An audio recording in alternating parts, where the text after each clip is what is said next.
Hey guys, it's me again. Hey, don't forget about me. I was getting there, Austin. Oh, go ahead. Sorry. Austin is here from the PokeResort to help us count down the top 6 worst of Ash's companions. Hey guys, I'm Austin from the PokeResort, by the way, in case you guys didn't catch that yet. I think they probably gathered that when you interrupted our intro, and then when I went on to explain who you were. Oh, my bad. Well, I'll make up for it. I'll start out the countdown with number 6 on our list. So let's start off with a companion that is unique compared to any other character because of a connection she had with Ash before they ever started traveling together, and that's Serena. When I found out that Ash had helped Serena out when a Poliwag attacked her when they were younger, yes, apparently Ash can age, but just stops at age 10, I was automatically interested in the character because it made me think of her being one of the original characters of Pokemon. The Pokemon anime never really talks about Ash's journeys he's had before the current one he's in. Like, my favorite episodes were when I would see an old character or Pokemon in the show come back for a new appearance on the show. It reminds me that Pokemon hasn't forgot about its older fans. I had high hopes for Serena, and unfortunately for her, she landed slap bang in the middle of our list, so she's neither good nor bad. I mean, it's cool that outside of Ash she has one of the strongest narratives of her own, but what really irked me was that she was just so unconfident. She always seems to be whining about why she's afraid, and that's just never fun to watch. Nevertheless, I do end up rooting for her when she gets into a sticky situation, so I suppose, she's not that bad. I know we still are somewhat new to Serena, but for Ash to know her before he even knew Misty or Brock kinda took me back to when I first started playing Pokemon. So the connection to Ash is why I like her in the show. She also is into fashion, which I happen to be as well. Kalos has a great theme to it, and I feel as if Serena fits what Kalos stands for pretty well. However, there is a reason she is at 6 on the list, and that's because she can get a little too girly for me, and she isn't about battling. Pokemon is all about battling for me, so when I see a new female character interested in making Pokepuffs, I become disinterested. But hey, at least it's not a coordinator this time. Next on the list we have Clemens. I'm not saying he's a bad character, but he's not a great character either. There is just something about him that I can't make a read on why he is a part of the main cast in Kalos. I mean, there are some awesome gym leaders in Pokemon X and Y. It's one of the most character-packed games since Red and Blue. And Clement's just another gym leader that's following Ash around, and this time his only quirk is he makes gadgets, which don't work particularly well. Ever. Maybe they thought, well, if it worked the first time, why not do it again? This is an interesting concept, but you need to nail the character, and I don't believe Pokemon writers really did. And what's with it making the gadgets? Team Rocket make gadgets, and their gadgets work.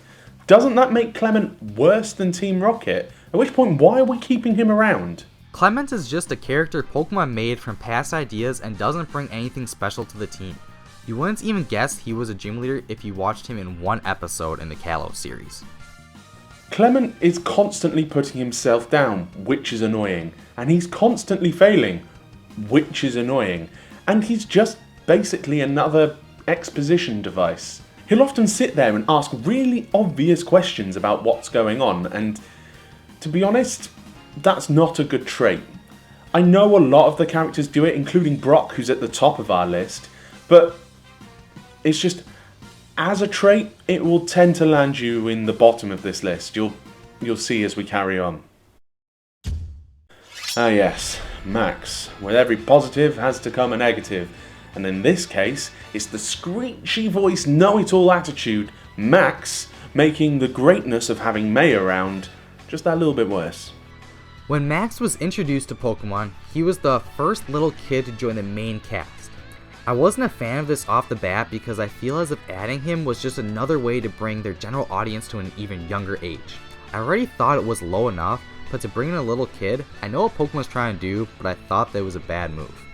Max is considered the knowledgeable character in the Hoenn group, and that started to rub me the wrong way because shouldn't that be Ash or Brock? First of all, they've been on journeys already, and they are older from experience. Why should Pokemon try to convince us that this little kid happens to know all about Pokemon, yet not even be able to own one? When May originally joined the show, I thought Max would probably stay around for 1, maybe 2 episodes, but no.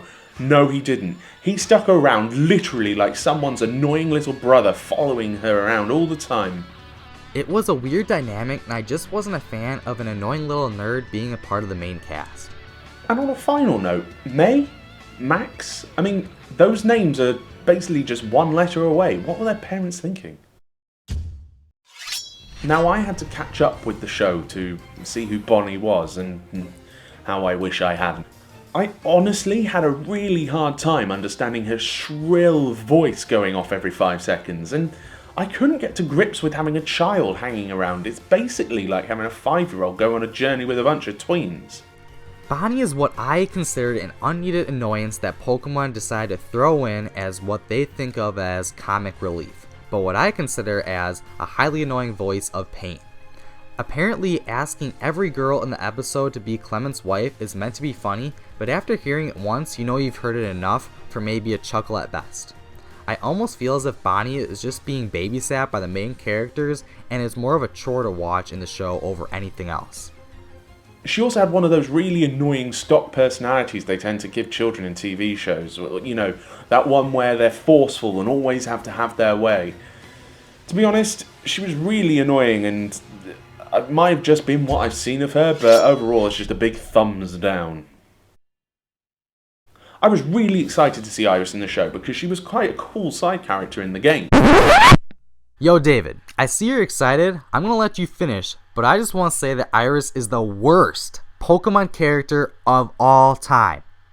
Of all time.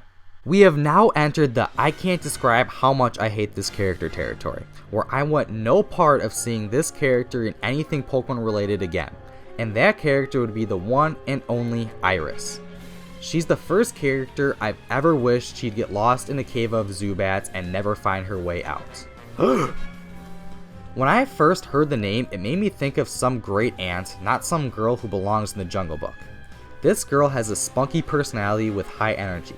Those traits are good for a character maybe being in one episode, but when she's in a full series, my tolerance level gets very, very low.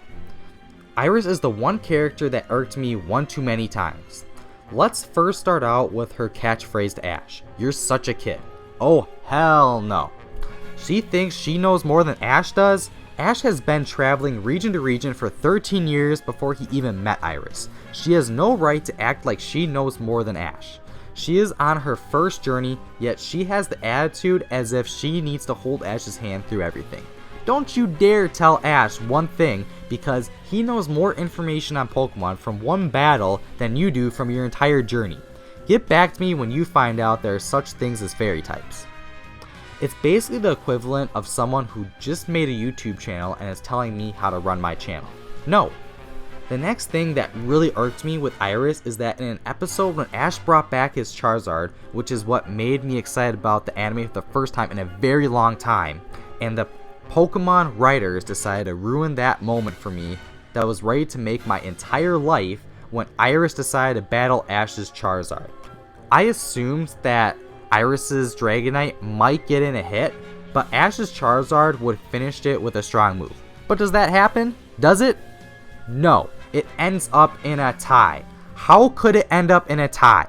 Ash's Charizard has been through gym battles, Pokemon League matches, defeated legendary Pokemon, and trained in the Civic Valley during the time of Ash's travels through Johto, Hoenn, Sinnoh, and Unova.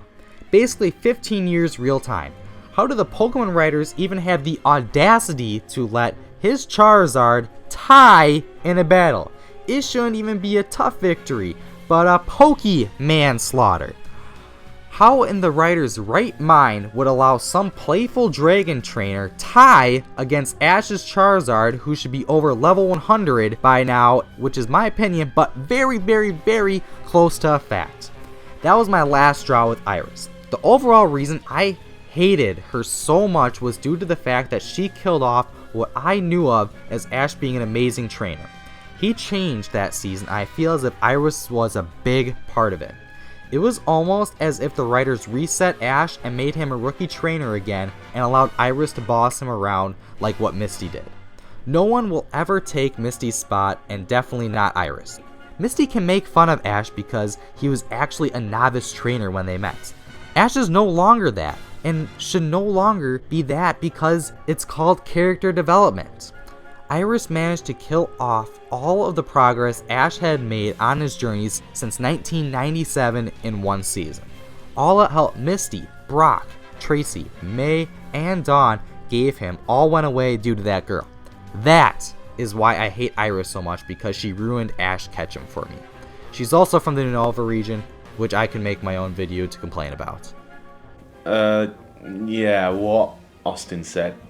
Iris was just plain rude, and as a Brit, I can't abide that. It just makes me want to throw my tea in her face. Now here we have the worst of the worst companions, and I'm pretty sure you guys could take a few guesses at who that might be, but I'm just going to lay it on for you now. It's everyone's least favorite, Silent. What is his point? I mean, he does nothing to the plot, and he's just basically another one of those explaining characters. But unlike Brock, he has no likable qualities and does it in a really, really patronising way when he explains something. And every time he opens his mouth, I just seethe. Also, what is up with his eyes? Was he in an accident in an earlier episode that I didn't see? He has no whites to his eyes. Can you imagine how weird that look in real life? Austin, how do you feel about this? I'm glad you asked, David. Oh, Silent, what am I going to do with you? First of all, who had the idea that adding a connoisseur would be a good addition to Pokemon? Like, of all things you could think of as what a main character could pursue, you thought of a connoisseur? Do you think the target audience you're going for now, which is about 5 years old, knows what a connoisseur is? I'm 21 and had to Google that shit when I first heard about it. Next off, you're wearing a waiter's clothes on a Pokemon journey. Why? The green hair can't be natural either, dude. Next, we find out you can see the closeness between a trainer and their Pokemon. That's like knowing how close me and my dad are. What good does knowing that information do?